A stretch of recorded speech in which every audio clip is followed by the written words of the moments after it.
Welcome back, folks, to the Charge Cowboys Sports Report. It is Wednesday, the 19th, 3 days after our debacle. I'm feeling a little bit better, healing one day at a time. I'm going to start saying this in the beginning of the videos like Mark Holmes does. Please subscribe, like, comment, share. Help me grow this channel, guys. I just started it this mid-season. Hell, during Thanksgiving almost. I've been a fan of this team since '92. No, 93, Super Bowl 28. That's the first game I saw, and blood blue ever since. I just want to touch on a few things. It's not 100% official that Mike McCarthy will be here next year. Stephen Jones says he expects him to. McCarthy said he expects to be back, but Jerry Jones has not put that in cement.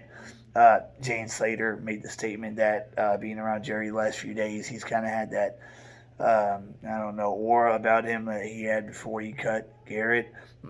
I think Jerry Jones is tearing for a few weeks to see who becomes available. If a really good name becomes available, I think he would not hesitate to cut ties with McCarthy. The man is a horrible game manager, horrible preparer. He doesn't. Team is not prepared. He just doesn't do his job. So that would be a blessing. Sean Payton can get out of his contract in New Orleans. He can't get out of it. And since Drew Brees isn't there anymore, they were there in New Orleans in '06 together. Went there the same year, coaching quarterback, and had a great tenure together. But since he's gone, I mean, the head coach of the Cowboys is the biggest job in sports, and I think Sean Payton would thrive. I mean, imagine having Dan Quinn as our defensive coordinator and Sean Payton as our head coach / OC. Man, we would go undefeated, 17-0. I guarantee you. We have 20 guys on the chopping block. Who we're going to keep? We got Brian Anger, our punter. We got to resign him. The guy is amazing. At running back is only Clement. At wide receiver, we got Gallup, Wilson, Noah Brown, and Malik Turner. Michael Gallup has a late season torn ACL, so he possibly could not be back till mid next season. We'll see what happens with that. On tight ends, it's Dalton Schultz and Jeremy Sprinkle. Blake Jarwin was still under contract for 2 years. Offensive lineman is only left guard Connor Williams. He can go. Adios, dude. And China Seki. Defensive tackle Carlos Watkins, who had an awesome season, and Brent Urban, who did too before he got injured. Brent Urban is our best run stopper. And had he not been hurt and been able to play in the playoff game, maybe things would have been different. Maybe we would have stopped the run better than we did. Maybe the opening drive doesn't go for a touchdown. He was a difference maker until he got hurt for the rest of the season, midway through the season. Defensive ends, we got Gregory and Armstrong, who are free agents. Gregory better give us some love on the hometown discount because he's got more games missed to suspension than actually played in his career since we drafted him. So since we've stuck by him, he better show some love. Linebacker, it's Keanu O'Neal, the Wolf Hunter, Gifford, and Bernard. They're average at best. We got Jabril Cox. Could be a young stud. They'll probably re-sign 2 of those guys. Probably Gifford and either Neal or Van Der Esch for, a 1-year deal again. And at cornerback, only Maurice Kennedy is a free agent. At safety, Jerron Curse, KZ, and Malik Hooker. KZ he can roll. We still got Wilson. Curse is a must resign, of course, and Hooker, we should probably keep him around. They're talking about moving on from Amari Cooper, which would be a very foolish move. I know he's making $20 million a year. If you cut him before June 1st, you save $16 million on the cap. If you cut him after June 1st, you save $20 million on the cap, free and clear, no dead cap space. That's the way his contract was structured. First 2 years guaranteed, last 3 not. They could restructure his contract and backload it to where the last season or the last year of his contract, when the salary cap is bigger, it can absorb that hit. I don't think he'd have a problem with that. He's made $40 million the last 2 years, free and clear, plus what he made in his first his first 5 years on his rookie deal. And he's not greedy like Dak is. Keeping him would be the smart thing to do. But if they choose to move on from him, at least trade him, because he would be a big trade commodity. I mean, the man can still run the best slant route in the NFL. Trade him for a all-pro offensive lineman or a Pro Bowl defensive back, a Pro Bowl safety. Trade him to Denver for Justin Simmons, or trade him to Pittsburgh for Minka Fitzpatrick. Or trade him to Miami for Byron Jones. Bring Byron back.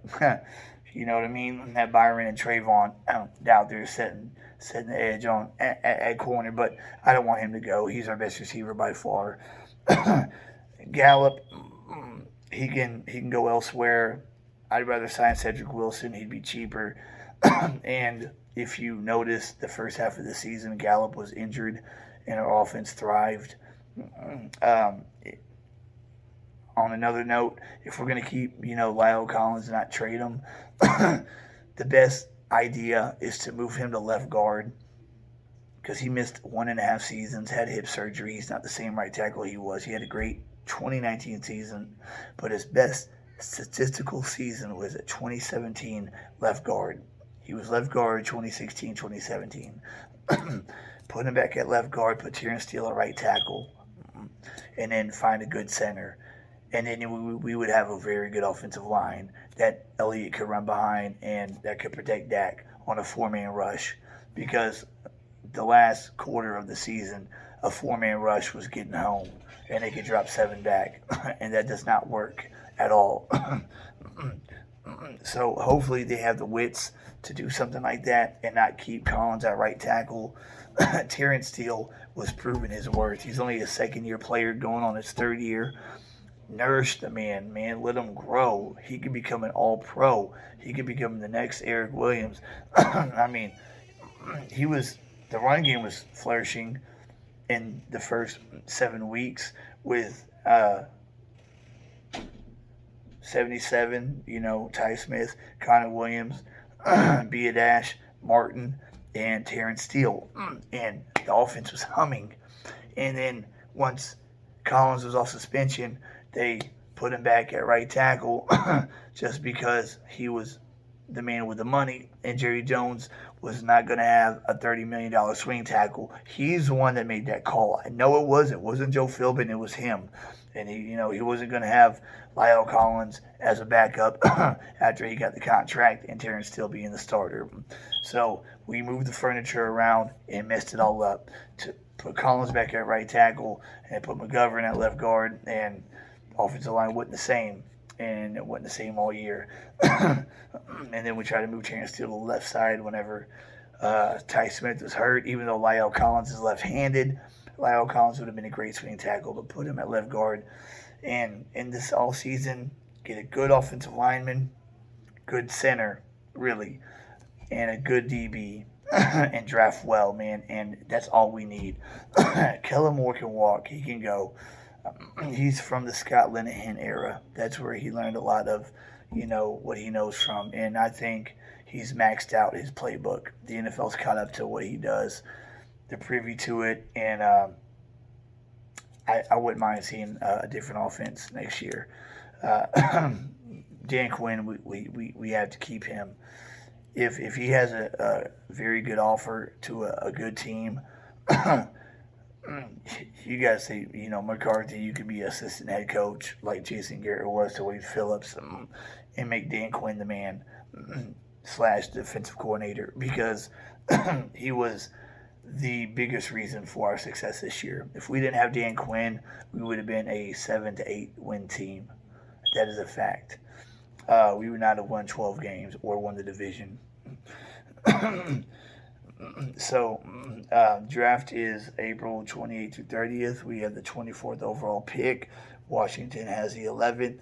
Giants have the 5th and 7th. And then Philly's got the 15th, 16th, and 19th. They've got 3 out of 5 in that 15 through 19 range.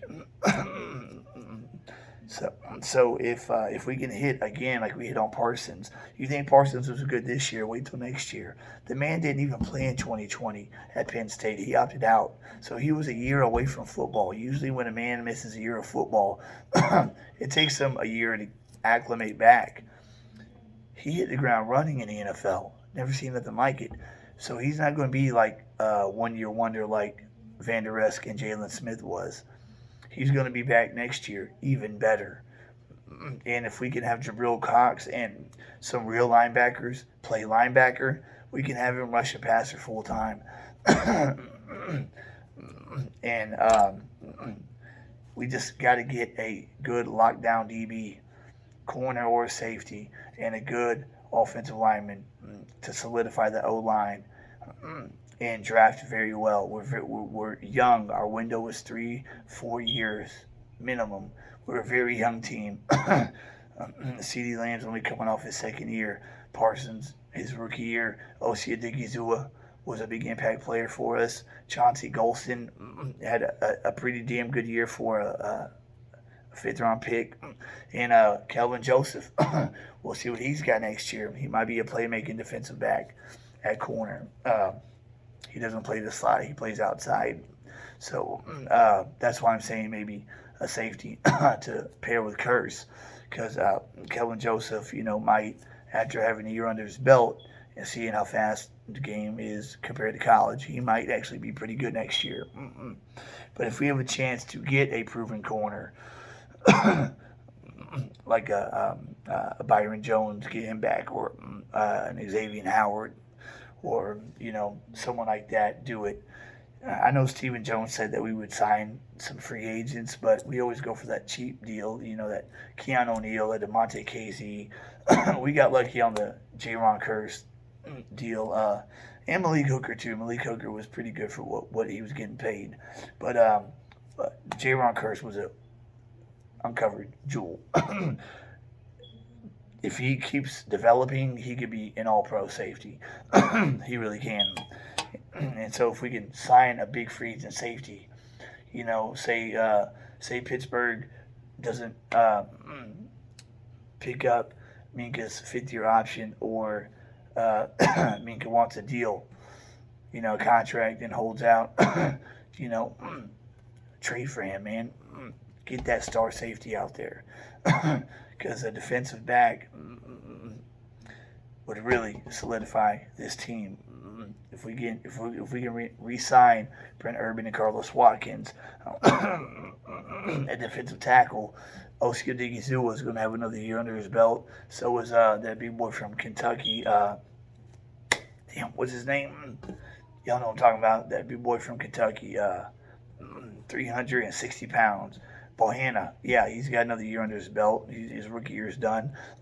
So, he should be better next year. Our defensive line is so young. Linebackers are young. Secondary is young. Receivers are young. Offensive line is old and young. And so, sky's the limit, guys. Sky's the limit. But at all costs, we need to keep Dan Quinn. Players like him. They respect him. They play for him, to get up for him. But McCarthy, cross your fingers that something happens and he either gets demoted or gets his papers to walk. That could be the best thing for us. So we will see. We will see. Amari Cooper, I know last year he had 130 targets, 92 catches, 1,114 yards, 5 touchdowns, 3 drops. This year he only had 104 targets, 68 catches, 865 yards, 8 touchdowns, and 3 drops. But that's because of the way they played offense. That's because Dak wasn't getting the ball to his playmakers. In the playoff game, CeeDee Lamb only had 1 catch. I know he had 1 big catch called back because La'el Collins had a holding penalty. And I think if Dan Quinn was at the helm, we wouldn't be the most penalized team in the NFL. And half of it seems to come from the offensive line. Drive killing, holding penalties, hands to the face, stuff like that. Cannot be the most penalized team. cross your fingers McCarthy will get demoted or get his walking papers. And maybe, Eric Bieniemy or somebody, wants to change the scenery and comes onto the star. Or, some bright offensive mind that, has a better playbook than Kellen Moore. Because I think we've seen his best, and it's not going to get any better. But, yeah, that's what I would do, man. Move Collins to left guard, steal at right tackle, and get a center. Try McGovern at center. Maybe he's really good. He played center in college. But we'll see. And get a good defensive back, a big body defensive tackle. Again, even though we have a lot of them, but it doesn't hurt to get another one, like a Grady Jarrett, somebody like that. We'll see who's on the market. So, but hopefully we keep Amari Cooper. It would be foolish to release him. He missed 2 games this season. I know he wasn't vaccinated, but he is our best receiver by far. He is better than CeeDee Lamb. CeeDee Lamb is not ready to be a number 1 receiver yet. Neither is Michael Gallup or Cedric Wilson, of course. But yeah, that's basically it for right now. We're just playing the watch and see game, the wait and see game. But I've got high hopes for next season. Like I said, we won 12 this year. We could win 13, 14 next year. Hell, maybe go 15-2. You never know. And I think the number 1 seed will very much be alive next year. So that's it for this little episode here. I'm just touching on a few breaking news deals. But yeah, please subscribe, like, and share. I'm trying to grow this channel. If I get to 1,000 subscribers, I can make it a monetary channel. I'm only at 43, so I've got 957 to go. But I know it takes time. I'm sure Law Nation didn't get there in a matter of months. It'll probably take a year or more. But yeah, please subscribe, like, and share. The video I cut on Sunday night had over 300 views. 300 views, and I got only 2 subscribers. I'm like, come on, guys, 300 views, only 2 of y'all subscribe. And there was like 1 million likes on it, Just press the button. It's free. You know what I mean? And you don't have to, have that alert to where every time I do a video, it alerts you if you don't want to. There's always ways, to make it convenient for you. Just press the button. It is free. Subscribe and like. Because when you like the video, the algorithm pushes it up further towards the top. But that's it for today, guys. I'll see you on the flip side. Anything new happens, I'll try to be the first one to put it out there. But that's it for today. Y'all be good. DC for life. It ain't over. It ain't over by a long shot. Okay? We'll see y'all. See y'all next time. Y'all be good. Charles in Charge is out.